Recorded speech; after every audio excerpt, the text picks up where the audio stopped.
ಪ್ರೀತಿ ಹಾಗೂ ಹಣಕಾಸಿನ ವ್ಯವಹಾರದಿಂದಾಗಿ ಉಂಟಾದ ವಿರಸ ಈಗ ಕೊಲೆಯಲ್ಲಿ ಅಂತ್ಯ ಕಂಡಿದೆ.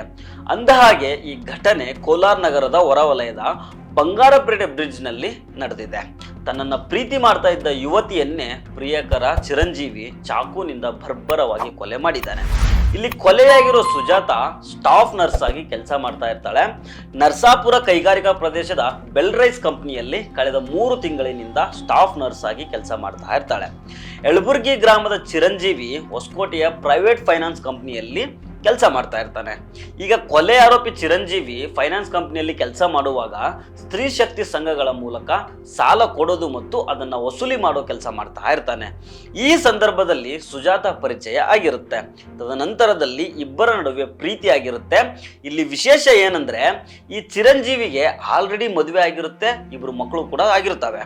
ಪೊಲೀಸ್ ಮೂಲಗಳ ಪ್ರಕಾರ ಇಬ್ಬರ ನಡುವೆ ಕಳೆದ ಕೆಲವು ದಿನಗಳಿಂದ ಹಣಕಾಸಿನ ವಿಚಾರಕ್ಕೆ ಭಾರಿ ಜಗಳ ನಡೀತಾ ಇತ್ತು. ಈ ಸುಜಾತ ತನ್ನ ಬಾಯ್ ಫ್ರೆಂಡ್ ಚಿರಂಜೀವಿಯಿಂದ ದುಡ್ಡು ತೆಗೆದುಕೊಂಡಿದ್ಲು ಅಂತ ಹೇಳಲಾಗ್ತಾ ಇದೆ. ಈ ವಿಚಾರದಲ್ಲಿ ಈ ಮೊದಲು ಕೂಡ ಒಮ್ಮೆ ಚಿರಂಜೀವಿ ಆಕೆ ಮೇಲೆ ಹಲ್ಲೆ ಮಾಡಿರ್ತಾನೆ. ಈ ಸಂಬಂಧ ಬಂಗಾರಪೇಟೆ ಪೊಲೀಸ್ ಸ್ಟೇಷನ್ ಅಲ್ಲಿ ಕೇಸ್ ಕೂಡ ದಾಖಲಾಗಿರುತ್ತೆ. ಆದ್ರೂ ಬುದ್ಧಿ ಕಲಿಯದ ಈ ಚಿರಂಜೀವಿ ಇವತ್ತು ಬೆಳಗ್ಗೆ ಸುಜಾತ ಕೆಲಸಕ್ಕೆ ಹೋಗ್ತಾ ಇದ್ದಾಗ ಕೋಲಾರ ಬಸ್ ಡಿಪೋ ಹತ್ರ ತಡೆದು ಮಾತುಕತೆಗೆ ಇಳಿತಾನೆ. ಈ ಸಂದರ್ಭದಲ್ಲಿ ಮಾತಿಗೆ ಮಾತು ಬೆಳೆದು ತನ್ನ ಬಳಿ ಇದ್ದ ಚಾಕುನಿಂದ ಸುಜಾತಗೆ ಮನಸ್ಸಿಗೆ ಬಂದಂಗೆ ಇರಿತಾನೆ. ಆಗ ಸುಜಾತ ಕಿರ್ಚಾಡೋದನ್ನ ಕೇಳಿ ಸಾರ್ವಜನಿಕರು ಓಡೋಡಿ ಬರ್ತಾರೆ.